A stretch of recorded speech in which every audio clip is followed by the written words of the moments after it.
तो गाइस कैसे हैं आप सब लोग। मिस बैंडेट के एपिसोड 09 के साथ हाजिर हो। तो लास्ट एपिसोड के एंड पे हमने देखा था कि हमारी मिस बैंडेट भी उस गड्ढे के अंदर गिर जाती है जहाँ पर यंग मास्टर टाइजी पहले से गिरा होता है। तो टाइजी उसे बता रहा होता है कि ये सब कुछ कैसे हुआ। हमारी यंग मिस सोच रहे थे कि मुझे लगता है कि ली फैमिली के लोग भी सब में मिले हुए हैं, क्योंकि ली फैमिली के यहाँ पर इस एरिया में होते हुए बिना उनकी जान बचाए बिना उनकी देख रेख के ये काम नहीं हो सकता। तो यंग मिस वहाँ पर कुछ देर सोचने के बाद यंग मास्टर टाइजी से कहती है कि मैं तुमसे यहाँ पर सच्ची बात करूंगी कि उन लोगों को मैंने नहीं भेजा था। वो बैंडिट्स हमारे शिंजू विलेज के बिल्कुल भी नहीं थे। मुझे लगता है कि मुझे पता है कि ये सब कुछ किसने किया है। यहाँ से निकलने के बाद इन्वेस्टिगेशन में तुम्हारी मदद करूंगी। यंग मास्टर टाइजी पहले से काफी ज्यादा गुस्से में होता है। वो उसे कहता है कि चलो ठीक है, बस बहुत हो गया, तुम्हें ये सब कुछ करने की जरूरत नहीं है। अच्छी तरह से पता है कि मैं कितना ज्यादा बेवकूफ हूँ। अंकल ब्याओ के सामने अपने आप को साबित करने की कोशिश कर रहा था, लेकिन अब देखो जरा मैं जहाँ पर इस पेड़ के अंदर फंसा हूँ, अभी एक लुटेरी के साथ जिसने हमारी माल को लूट लिया, मैं उसके साथ यहाँ पर इस गड्ढे के अंदर फंसा हुआ हूँ। मिस बैंडिट उसे कहती है कि यार तुम किस तरह की बात किए जा रहे हो। मैं तुमसे यहाँ पर कसम खाकर कहती हूँ कि अगर यहाँ पर हम लोगों ने बैंडिट्स को भेजा हो, अगर वो लोग मेरे हुए जिन्होंने तुम्हारे पास से माल को लूटा, तो मेरे पर आसमान से बिजली गिरे। वो ये वाली बात कह रही होती है। इसी के साथ ही मेरा यंग मास्टर उसके मुंह पर हाथ दे मारता है। असल में वो उसके मुंह पे हाथ रखने की कोशिश कर रहा था ताकि वो कसम ना उठाए, लेकिन उसका हाथ मिस बैंडिट के मुंह के ऊपर पड़ता है। तो मिस बैंडिट गुस्से के साथ चिल्लाकर उसे कहते हैं कि तुमने मुझे थप्पड़ क्यों मारा। तो टाइजी उसे कहता है कि मैं तो बस तुम्हारा मुंह बंद करना चाहता था ताकि तुम यहाँ पर इस तरह की कसम ना खाओ, गलती से तुम्हारे मुंह पर लग गया था। टाइजी उसे कहता है कि तुम्हें यहाँ पर कसम खाने की जरूरत नहीं है, मुझे तुम्हारे पर भरोसा है। यहाँ पर थोड़ी देर के लिए इमोशनल हो गया था, इसी वजह से तुमसे इस तरह की बातें कहा था, प्लीज मुझे माफ करना। तो मिस बैंडिट उसे कहती है कि अच्छा ठीक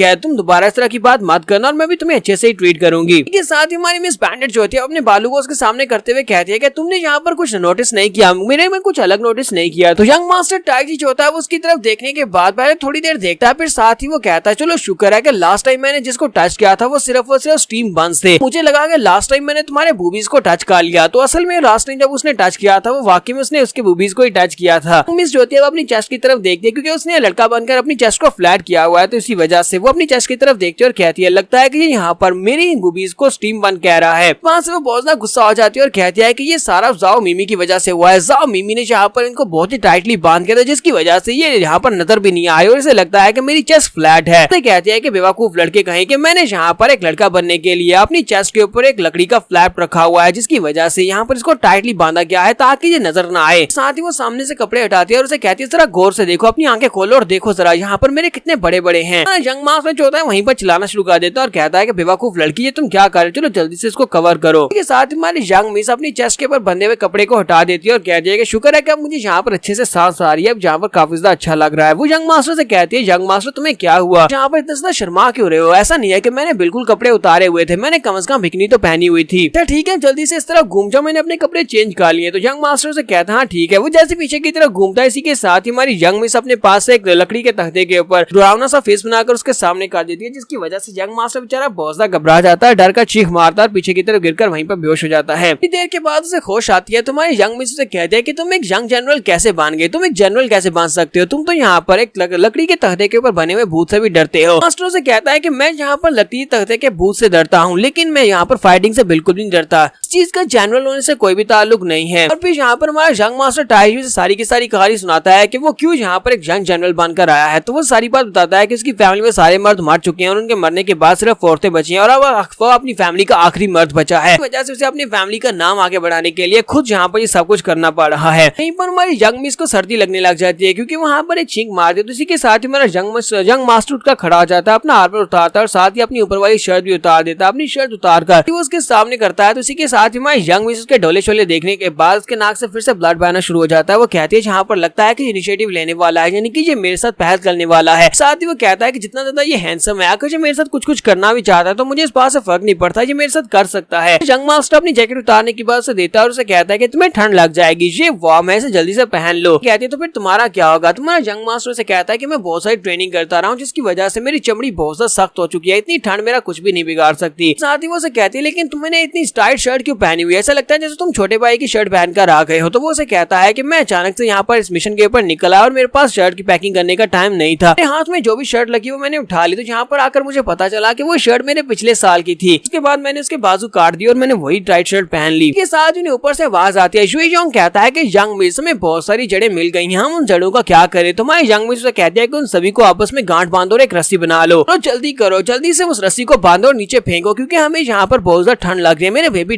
ताइजी को ठंड न लग जाए। कि यंग मास्टर ताइजी उसे कहता है कि ये मुझे बार बार अपना बेबी कहना बंद करो। तो यंग मिस बैंडेट उसे कहती है कि तुम्हें क्या हुआ, क्या तुम मुझसे प्यार नहीं करते? मैं तुम्हें बहुत ज्यादा प्यार करती हूँ, मैं तुम्हें पसंद करती हूँ, तो तुम्हें इस बारे में क्या दिक्कत है? ठीक है, आज मैं यहाँ पर तुम्हें एक मौका देती हूँ। अपने हॉर्न उसके सामने करते हुए कहती है चलो ठीक है, आज मुझे यहाँ पर किस कर लो, क्योंकि हम दोनों यहाँ पर बिल्कुल अकेले और कोई भी नहीं है, तो अगर तुम चाहो तो मुझे किस कर सकते हो। मास्टर सोच रहा था ये तो लास्ट टाइम वाले सीन जैसा है जैसे मैंने ख्वाब में देखा था। मेरे ख्वाब में हम दोनों किस करने वाले थे। साथ ही वो सोच रहा था कि मैं क्या करूँ कि मैं यहाँ पर इसे किस कर लूँ, मैं एक मर्द बनता हूँ, इसे किस कर लेता हूँ, वैसे भी ये किस से क्या जाने वाला है। तो हमारा यंग मास्टर वहाँ पर सोच रहा था चलो फिर किस कर ही लेते हैं। साथ ही वो आगे बढ़ता है, उसके कंधों पे हाथ रखता है और अपने मुंह आगे बढ़ाता है ताकि वो उसे किस कर सके। जैसे ही वो उसे किस करने के लिए आगे बढ़ रहा था, इसी के साथ ही युई योंग ऊपर से रस्सी नीचे फेंक देता है। इन दोनों के सर में आके लगती है और वो दोनों वहाँ पर एक दूसरे को पीछे छोड़ देते हैं और कहते हैं ये क्या टाइमिंग है युई योंग कमीने कहीं के, तुम यहाँ पर क्या रहे हो? तुम मुझसे कह दिया कि युई योंग एक बार मुझे ऊपर आने दो, उसके बाद देखना मैं तुम्हारा क्या करती हूँ, मैं तुम्हें बहुत ही बुरी तरह से पीटने वाली हूँ। रस्सी उनके सामने होती है और दोनों रस्सी को पकड़कर ऊपर चढ़ाते हैं। ऊपर आने के बाद यंग मिस से कहती है कि लड़के तुम अपना आर्मर अपने साथ लेकर क्यों नहीं आया, आर्मर तुमने नीचे छोड़ दिया। तो उसे कहता है कि आर्मर को मेरे पास और भी है, तो आर्मर को नीचे रहने दो क्योंकि वो काफी भारी था, उसे लेकर मैं ऊपर चढ़ नहीं सकता था। यंग मास्टर ताइजी सभी लोगों से कहता है कि तुम सभी का बहुत बहुत शुक्रिया, तुम सभी ने मेरी जान बचाई है, मैं इस एहसान का बदला एक ना एक दिन जरूर चुकाऊंगा। युई योंग उसकी बात सुनने के बाद कहता है हाँ क्यों नहीं, हमने पहले तुम्हारे पास से तुम्हारी 10 कार्ड्स को चोरी किया, अगर तुम यहाँ पर एहसान का बदला चुकाना चाहते हो तो तुम्हें 10 कार्ड्स और दे दो, इस तरह तुम्हारा बदला चुक जाएगा। साथ ही हमारी यंग मिस आगे बढ़ती है और उसे पीटना शुरू कर देती है और कहती है बेवकूफ इंसान कहीं कि तुम किस तरह की बातें कर रहे हो, तुम्हारे यंग मास्टर से उसकी सप्लाई कार्ड्स कैसे मांग सकते हो। मास्टर ताइजी लोगों से कहता है कि वैसे तुम लोगों को सप्लाई कार्ड देना इतना मुश्किल तो नहीं है, एक बार मैं अपने सामान को पहुंचा दूं, उसके बाद मैं पर्सनली वापस आऊंगा और आकर तुम्हें सप्लाई कार्ड्स दे जाऊंगा। तो मिमी जो होती है वो उसे कहती है कि यंग मास्टर ताइजी मैं नहीं चाहती कि आप यहाँ पर पैसे या फिर किसी और चीज से हमें रीपे करें, मैं अच्छी तरह से जानती हूँ कि हमारे यंग मिस आपको बचाने के लिए क्यों आई और आप भी अच्छी तरह से जानते हैं, बस इतना चाहती हूँ कि आप हमारे यंग मिस का बहुत ही अच्छे से ध्यान रखना। ये बात सुनने के बाद यंग मिस काफी ज्यादा खुश हो रही होती है कि मेरी सिस्टर बहुत ज्यादा अच्छी है। तो इसी के साथ हमारा यंग मास्टर जो होता है वो उसे कहता है कि मुझे एक बात याद आई, वो हमारी यंग मिस से कहता है कि मुझे अभी तक तुम्हारा नाम याद नहीं है कि तुम्हारा नाम क्या है। तो वो सभी लोग सोच रहे होते हैं कि इस बेचारे को तो इसका नाम भी पता नहीं है। यंग मिस भी सोच रही होती है कि मैंने इसे अभी तक अपना नाम बताया ही नहीं है। तो मिस बैंडेट से कहती है कि मेरा नाम युई जिंग है और आज के बाद से तुम्हें मेरा नाम अच्छे से याद रखना होगा क्योंकि फ्यूचर में तुम मुझे मिस टाई कहने वाली हो या फिर मैडम टाई कहने वाली हो। यंग मिस उसकी शर्ट उतार कर उसे देते हुए कहते हैं कि ये लो अपनी शर्ट तुम अपने पास रखो और जल्दी से यहाँ से जाओ, अंकल ब्याओ तुम्हारे इंतजार कर रहे होंगे, तुम्हें शिंजू विलेज की तरफ यहाँ से जाना है और साथ ही थोड़ी दूर वहाँ से थोड़ी दूर तुम्हारा बंदा तुम्हारा इंतजार कर रहा है, वहाँ पर कोई ऐसा है जो तुम्हारा दोस्त और तुम्हारा इंतजार कर रहा है। मास्टर से कहता है कि तुम इस शर्ट को अपने पास रख सकती हो क्योंकि तुम्हें यहाँ पर ठंड लग जाएगी, तो इस शर्ट को अपने पास रखो। और वैसे भी जब हम लोग दोबारा मिलेंगे उस वक्त तुम मुझे ये शर्ट वापस कर सकती हो और वैसे भी तुम्हारी तलवार मुझे तुम्हें वापस देनी है। मिस बैंडेट अपने पास एक रुमाल निकालती है और उसे देते हुए कहती है कि अच्छा ठीक है, ये रुमाल मेरी तरफ से एक निशानी के तौर पर रख लो, कोई भी खूबसूरत लड़की तुम्हें आकर सेड्यूस करने की कोशिश करे तो ये रुमाल उसे दिखा देना और कहना कि ये मेरी गर्लफ्रेंड की मेरी तरफ निशानी है, लड़की खुद ही तुम्हारे पास है दूर भाग जाएगी। तो यहाँ पर हम लोग अपनी एपिसोड 09 का एंड करेंगे। एपिसोड की एक्सप्लेनेशन अच्छी लगी हो तो कमेंट करके जरूर बताइएगा, चैनल को सब्सक्राइब कर दे, वीडियो को लाइक और शेयर कर दे। शुक्रिया।